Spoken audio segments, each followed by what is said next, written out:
Good afternoon, students. Today we will continue our chapter Federalism. Student, in this video we will discuss about decentralization in India. What is decentralization? When power is taken away from central government and given to other levels of government is called decentralization. It plays very important role in democracy. Next. Student, today we will discuss about third tier of government.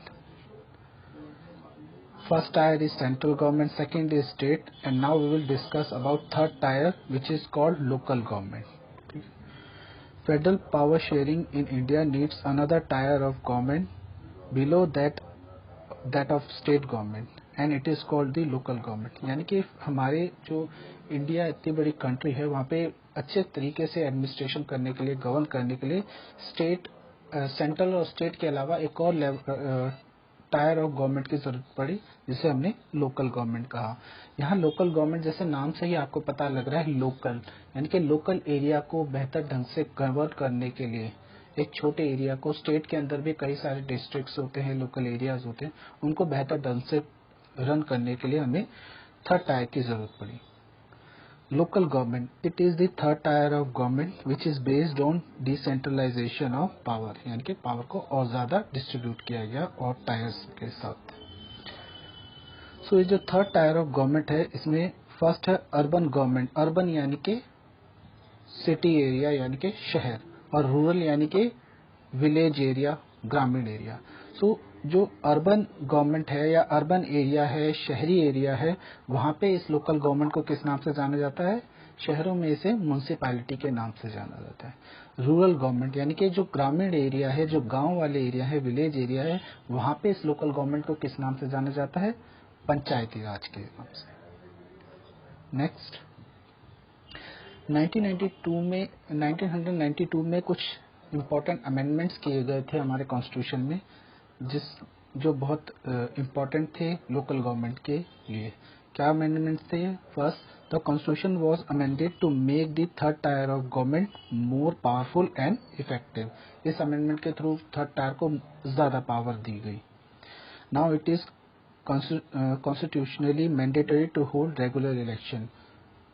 Local government के लिए ये mandatory कर दिया गया कि उनके लिए भी रेगुलर इलेक्शंस होंगे।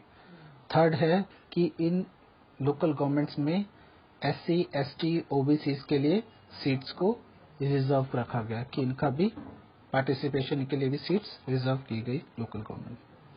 थर्ड है वुमेन्स के लिए रिजर्व की गई seat. 1/3 of total positions are reserve for, 1/3 जो है सीट्स वो रिजर्व की गई वुमेन्स के लिए। नेक्स्ट है स्टेट इलेक्शन कमीशन, एक इंडिपेंडेंट बॉडी बनाई गई, जिसका क्या काम था? जिसका काम था कंडक्ट करना इलेक्शन फॉर लोकल गवर्नमेंट के लिए, जैसे पंचायत के लिए, म्युनिसिपैलिटीज के लिए जो कंडक्ट करते थे इलेक्शन, वो था state election commission, and it was an independent institute. Next, so student, as we discussed earlier, there are two third tier. In the third tier we have local government for rural area and urban area.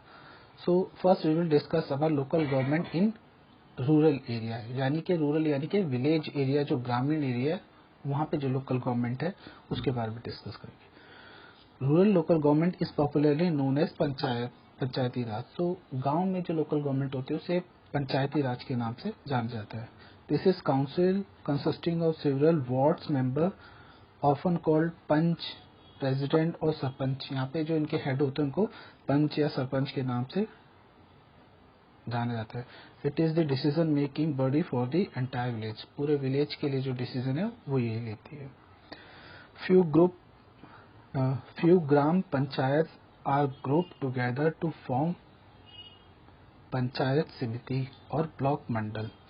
कुछ या जब हम कुछ ग्राम पंचायत जो होती है उनको मिलाने पर हम क्या बनाते हैं? पंचायत समिति बनती है, यानी कि पंचायत समिति या ब्लॉक समिति के अंदर कई ग्राम पंचायत जो होती है वो आती हैं।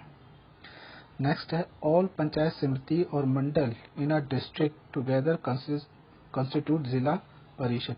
जिला यानी जिला परिषद जिसे हम डिस्ट्रिक्ट परिषद भी कह सकते हैं, उसके अंदर क्या होता है, एक डिस्ट्रिक्ट के अंदर जितनी भी पंचायत समिति हैं वो उस पर्टिकुलर जिला परिषद के अंडर आती हैं।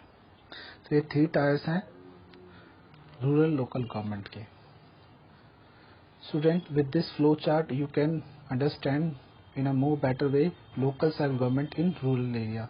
यहाँ पे आप वीडियो को पॉज कर सकते हैं और इस फ्लो चार्ट का स्क्रीनशॉट ले सकते हैं for the better understanding. Village level, block level and district level पे local government in rural areas. Next student, now we will discuss about urban local government, यानी कि शहरों में जो लोकल गवर्नमेंट है उसके बारे में। शहरों में या सिटी एरिया में जो लोकल गवर्नमेंट होती है उन्हें 2 नाम से जाना जाता है, municipalities and second is municipal corporation. जो छोटे टाउन में होती हैं लोकल गवर्नमेंट, जो छोटे टाउन होते हैं वहाँ पे म्युनिसिपैलिटीज होती हैं, और जो बिग सिटीज होती है वहाँ पे म्युनिसिपल कॉर्पोरेशन होता है। म्युनिसिपैलिटीज जो होती हैं उनके जो हेड होते हैं उनको हम क्या कहते हैं, म्युनिसिपैलिटीज के हेड को कहा जाता है म्युनिसिपल चेयरपर्सन, और जो म्युनिसिपल कॉर्पोरेशन होता है उसके हेड को क्या कहा जाता है, mayor. So this is 2 tiers in the urban local government. So student, with this flow chart you can understand in a more better way local government in urban area. City area में छोटे town और big cities में जो छोटे town होते हैं वहाँ पे म्युनिसिपैलिटीज होती हैं, और जो बिग सिटीज होती है वहाँ पे म्युनिसिपल कॉर्पोरेशन होता है। So students, with this our chapter ends here. We will start next chapter in our next class. Thank you, students.